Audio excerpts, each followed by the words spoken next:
हज़रत इब्राहीम अलैहिस्सलाम ने अल्लाह तबारक व तआला के हुक्म से अपनी ज़ौजा हज़रत हाजरा रदियल्लाहु अन्हा और अपने बेटे हज़रत इस्माईल अलैहिस्सलाम को मक्का के जंगल और सहरा में छोड़ दिया।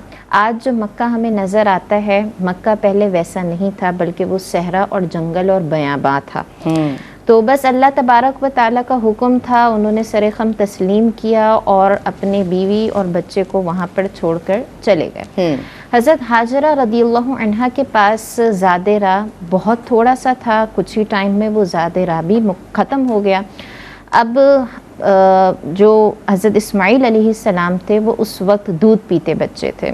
अब भूख प्यास की शिद्दत बढ़ गई, दूध का भी इंतज़ाम नहीं था और भी किसी चीज़ का इंतज़ाम नहीं था, और सहरा में तो वैसे भी पानी मिलना ये नामुमकिन सी बात है। लेकिन औलिया अल्लाह की बात ही ये है कि जहाँ हमें ऐसा लगता है कि वो नामुमकिन सी बात है, अल्लाह तबारक व तआला फिर उनके लिए वहीं पर ही इम्कानात पैदा कर देता है। सुभान अल्लाह। तो फिर अब माँ की जो है वो ममता जागी और सहरा में वो तलाश करने के लिए निकली कि किसी तरीके से एक बूंद पानी मिल जाए और मेरा बच्चा जो रो रहा है, बिलक रहा है, खामोश हो जाए।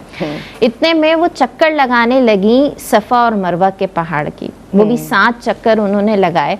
और बच्चे का भी ख्याल रखना था। जब हज़रत इस्माईल अलैहिस्सलाम नज़रों से ओझल हो जाते थे तो वो अपनी चाल चलन को तेज़ कर लिया करती थी, यानी दौड़ना शुरू कर देती थी और देखती थी कि इस्माईल अलैहिस्सलाम महफूज हैं कि नहीं।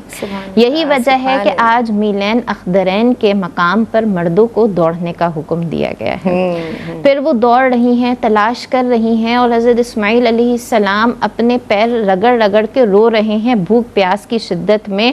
इसमें अल्लाह तबारक व तआला ने हज़रत इस्माईल अलैहिस्सलाम की पाँव की रगड़ से ये मोज़ा पैदा किया कि उसी से जो है वो पानी का चश्मा बहना शुरू हो गया। सुभान अल्लाह। सहरा जहाँ पे पानी नहीं होता, नामुमकिन सी बात है, लेकिन वहीं पर ही पानी का चश्मा बहना शुरू हो गया।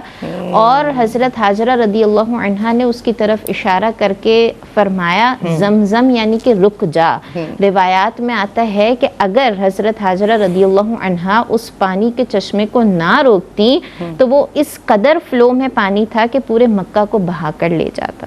अल्लाह। और आज भी वो मौज़ा कायम है हज़रत इस्माईल अलैहिस्सलाम का, कि पता नहीं कितने 5000 साल पहले की ये बात है, लेकिन आज ज़मज़म जो है वो बह रहा है, सब उससे फैज़याब हो रहे हैं। तो इससे जो है वो सही का हमें तारीख़ी मंज़र समझ आता है, नज़र आता है।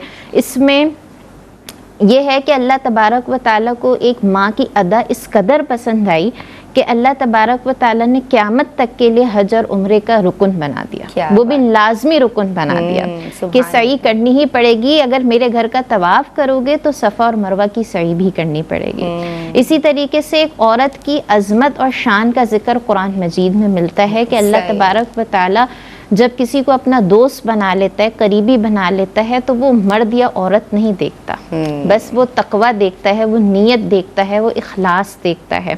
और तवक्कुल, जैसे आपने भी शुरू में फरमाया कि तवक्कुल कि अल्लाह तबारक व तआला पर जब इंसान तवक्कुल करता है ना, तो जो चीज़ें उसके लिए नामुमकिन होती हैं वो भी मुमकिन बन जाती हैं। क्या बात है।